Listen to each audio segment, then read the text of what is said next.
نحمده ونصلي على رسوله الكريم اما بعد فاعوذ باللہ من الشیطان الرجیم بسم اللہ الرحمن الرحیم۔ رمضان المبارک میں پیش آمدہ مسائل اور ان کے جوابات کے سلسلہ میں ہم زکوٰۃ کے مسائل عرض کرنے لگے تھے، تو سب سے پہلے سونے اور چاندی سے متعلق جو زکوٰۃ کے مسائل ہیں وہ عرض کیے جائیں گے۔ تو یاد رکھیں، سونا اور چاندی وہ جس شکل میں ہو، جس صورت میں ہو، چاہے ان کے سکے بنا لیے جائیں، جیسے پہلے زمانے میں چاندی کے درہم اور سونے کے دنانیر بنائے جاتے تھے، چاہے وہ اپنی اصلی شکل میں ہو، ڈلی کی، پتھر کی شکل میں ہو، چاہے سونے اور چاندی کے برتن بنا لیے جائیں یا سونے اور چاندی کے زیورات بنائے جائیں، تو الغرض سونا اور چاندی جس شکل جس صورت میں ہوں گے ان پہ زکوٰۃ آئے گی۔ تو سونے کا جو نصاب ہے وہ 7.5 تولے سونا اور موجودہ اوزان کے لحاظ سے 87 گرام اور 479 ملی گرام جو ہے وہ بنتا ہے۔ تو یہ سونے کا نصاب ہے۔ اگر کسی کے پاس صرف سونا ہے، یعنی ساتھ میں کوئی چاندی بھی نہیں ہے، کوئی نقدی بھی نہیں ہے، مال تجارت بھی نہیں، اکیلا صرف سونا ہے، تو اس کے لیے 7.5 تولے ہونا ضروری ہے۔ اور چاندی کا جو نصاب ہے وہ 52.5 تولے چاندی اور موجودہ اوزان کے لحاظ سے 612 گرام اور 35 ملی گرام چاندی، یہ جو ہے اس کا نصاب ہے۔ اگر کسی کے پاس صرف چاندی ہے، یعنی ساتھ میں سونا بھی نہیں ہے اور جو ہے ساتھ میں نقدی بھی نہیں ہے، مال تجارت بھی نہیں ہے، صرف چاندی ہے، تو پھر 52.5 تولے ہونا ضروری ہے، اس سے پہلے اس پہ زکوٰۃ نہیں ہوگی۔ تو لہذا یہ مسئلہ واضح ہو گیا کہ یہ 7.5 تولے جو سونے کا نصاب ہے، یہ 52.5 تولے چاندی کے ہے، یہ اس وقت ہے جب اکیلا سونا ہو یا اکیلی چاندی ہو، اس کے ساتھ کوئی اور مال نہ ہو۔ لہذا اگر کسی کے پاس 7.5 تولے سونے سے کم ہے لیکن اس کے ساتھ اس کے پاس نقدی موجود ہے یا مال تجارت اس کے پاس موجود ہے، تو پھر 7.5 تولے ہونا ضروری نہیں ہے، بلکہ پھر اگر اس کا اتنی بھی مالیت بن جاتی ہو جتنا چاندی کا نصاب ہے، 52.5 تولے چاندی کا جو ریٹ ہے، پھر بھی اس پہ زکوٰۃ آ جائے گی۔ تو لہذا اب یہ ذہن میں رکھیں، ہمارے ہاں خواتین کے پاس اکثر و بیشتر 1 تولہ، 2 تولہ اور 3 تولے سونا ہوتا ہے۔ لہذا اگر کسی عورت کے پاس 1 تولہ، 2 تولہ، 3 تولے سونے ہیں اور اس کے پاس کچھ نقدی بھی ہے، 500، 1000، اور یہ نقدی اتنی موجود ہے، تو وہ صاحب نصاب ہے اور اس پہ زکوٰۃ جو ہے فرض ہوگی۔ لہذا یہ جو لوگوں کا ذہن بنا ہوا ہے کہ جب تک 7.5 تولے پورا نہیں ہوگا تو اس وقت تک زکوٰۃ نہیں آئے گی، یہ اس وقت ہوتا ہے جب اکیلا سونا ہو اور کچھ بھی ساتھ نہ ہو، اور چونکہ عام طور پہ نقدی کچھ نہ کچھ ساتھ ہوتی ہے، اس لیے 7.5 تولہ اب ہونا ضروری نہیں، بلکہ اتنی مالیت کا بھی اگر سونا ہو جائے جتنا مالیت کی 52.5 تولے چاندی کی قیمت ہے،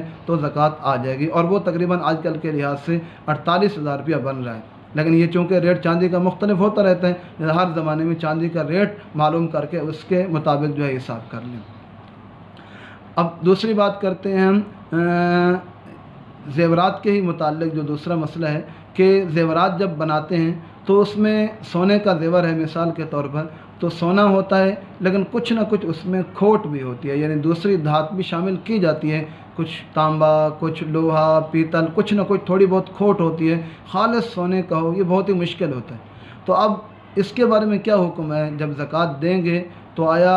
پورے کے حساب سے دیں گے یا جو ہے صرف سونے کی دیں گے، کھوٹ کی نہیں دیں گے؟ تو لہذا یاد رکھیں، اس زمانے میں چونکہ کھوٹ اور سونے کو الگ الگ کرنا آسان ہے اور صراف اور سنارے حضرات وزن کر کے فوراً بتا دیتے ہیں کہ اس میں اتنا سونا ہے اور اتنا جو ہے اس میں کھوٹ ہے اور دوسری دھات ہے، لہذا جو آپ کا سونے کی مقدار ہے، جتنا اس میں سے خالص سونا ہے، اس کی آپ نے زکوٰۃ دینی ہے، اور جو اس میں دوسری دھات ہے، پیتل ہے، لوہا ہے، تانبا ہے، جو چیز بھی ہے، اس کی زکوٰۃ آپ کے ذمے نہیں ہے۔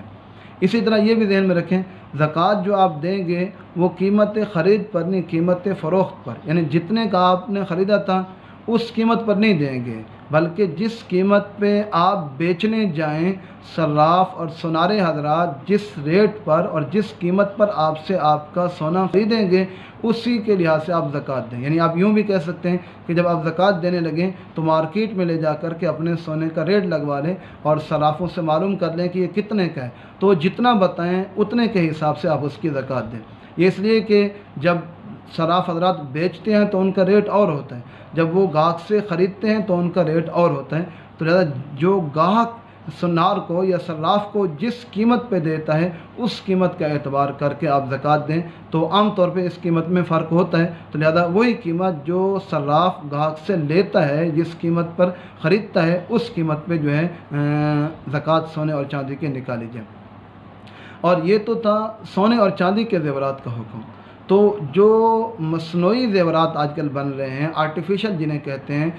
دیگر دھاتوں کے ہوتے ہیں، ان میں سونا اور چاندی نہیں ہوتا، تو یاد رکھیں ان پہ زکوٰۃ نہیں ہے، چاہے وہ جتنا بھی زیادہ ہوں یا مالیت ان کی جتنی زیادہ ہو، جب وہ سونے اور چاندی کے نہیں ہیں، آرٹیفیشل ہیں، مصنوعی ہیں، دیگر دھاتوں کے بنے ہوئے ہیں، تو ان پہ زکوٰۃ نہیں آئے گی۔ ہاں الا یہ کہ اگر کوئی آدمی مصنوعی اور آرٹیفیشل جو ہے زیورات کا کاروبار کرتا ہے، جیسے سنارے حضرات یا صراف وغیرہ، تو وہ ایک الگ بات ہے اور وہ مال تجارت میں آئے گا، انشاءاللہ اس کے مسائل ہم آگے عرض کریں گے۔ تو بل عام لوگ جو پہننے کے لیے اور استعمال کرنے کے لیے آرٹیفیشل زیورات لیتے ہیں ان پہ زکوٰۃ نہیں ہوگی۔ اسی طرح ایک اور اہم مسئلہ وہ یہ کہ سونے اور چاندی کے علاوہ اگر دیگر دھاتوں کے کوئی جو ہے زیورات بناتا ہے، مثلا جو ہے